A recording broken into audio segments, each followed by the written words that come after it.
হবো, কিন্তু সেন্ট্রাল থেকে সেন্ট্রালি যে ইনস্ট্রাকশন আসবে সেই ইনস্ট্রাকশনের এক টুল আমরা টাকা ব্যবসা দেওয়া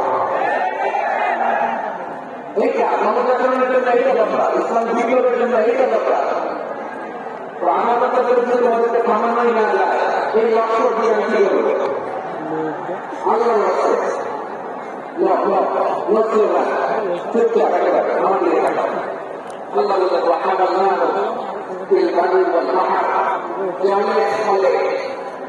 আমি চলাচলের যানবাহনের ব্যবস্থা করেছি, আমরা স্থলে ঘোড়ার করে চলি, হোটেলের করে চলি, গাড়ির করে চলি। এই যে গাড়ির ইঞ্জিন বানিয়েছি আমরা, এটা মেধাবী থেকে। আবার সাগরের মধ্যে আমরা নৌযান, জলযান, বড় বড় জাহাজ দিয়ে মহাদেশ থেকে আরেক মহাদেশ যাই, এক দেশ থেকে মালামালগুলো আরেক দেশে পাঠাই। সাগরের ভেতরে নৌকাগুলো ধরে রাখলো কে?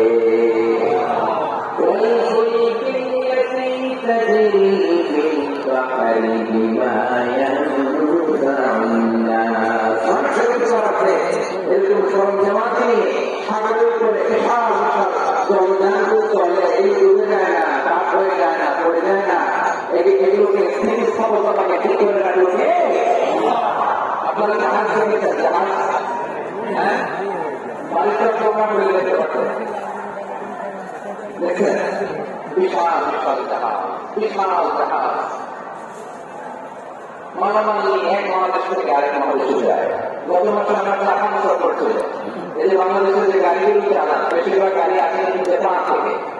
হাজার হাজার গাড়ি একটা জাহাজ বহন করতে পারে, হাজার হাজার গাড়ি। এদের সাগরের মধ্যে ভাষায় ওঠে, সবাই ভাষায় ওঠে, হাজার হাজার গাড়ি নিয়ে জাপান গাড়িগুলো আমাদের চট্টগ্রামে এয়ারপোর্টের মধ্যে রেখে যুক্তরাষ্ট্রের অভিবৃদ্ধি বিশাল বিশাল জাহাজ। আপনারা টাইটানিকে আমাদের নাম শুনেছেন? টাইটানিকেরও 8-10 বছর সুবহানাল্লাহ করবেন না? টাইটানিক জাহাজের 8-10 বছর একটা জাহাজ আছে, রয়্যাল ক্যারিবিয়ান দেখে গেছে। সাগরের সামনে দেখে যখন দাঁড়ালাম, জাহাজটা যখন যায় তখন হচ্ছে একটা শহর, গোটা শহর, the entire city is floating in the water. পুরো একটা শহর মনে হয় পানির মধ্যে ভেসে যাচ্ছে। এই যে এই জাহাজটা, এটার ভেতরে স্টেডিয়াম আছে। কিসের ভেতরে স্টেডিয়াম? কথা বুঝে নেই।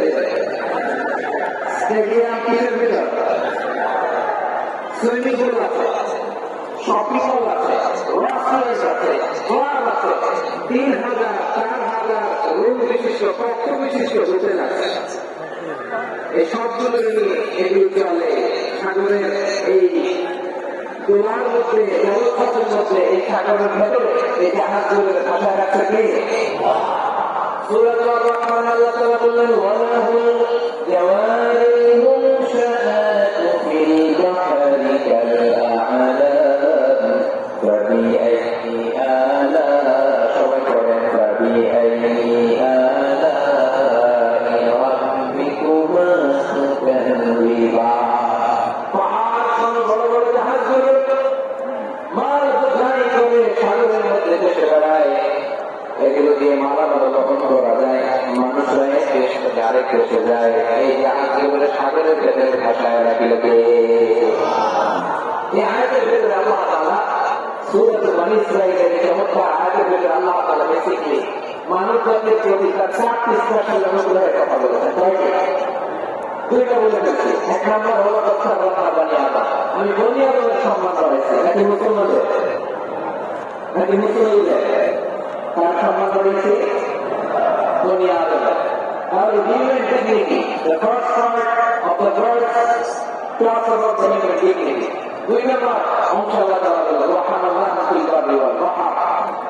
স্থলে এবং সমুদ্রে আমি তাদের জন্য চলাচলের মাহমুদ দিয়েছি। সুবহানাল্লাহ।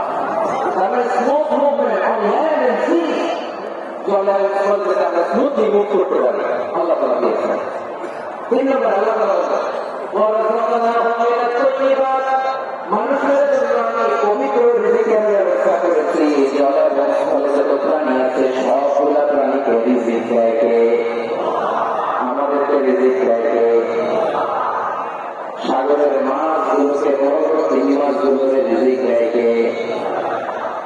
বাংলাদেশের মধ্যে ভেসে বেড়ানো বড় বড় পাখিগুলো স্ক্যান্ডিনেভিয়ান কান্ট্রি থেকে লক্ষ লক্ষ কোটি কোটি পাখিগুলোতে এক দেশ থেকে আরেক দেশে ট্রান্সফার হয় রিজিক দেয় কে? রাব্বুল আলামিন বলেন ওয়ামা মিন দাব্বাতিন ফিল আরদি ইল্লা আলাল্লাহি রিজকুহা ওয়া ইয়ালামু মুস্তাকার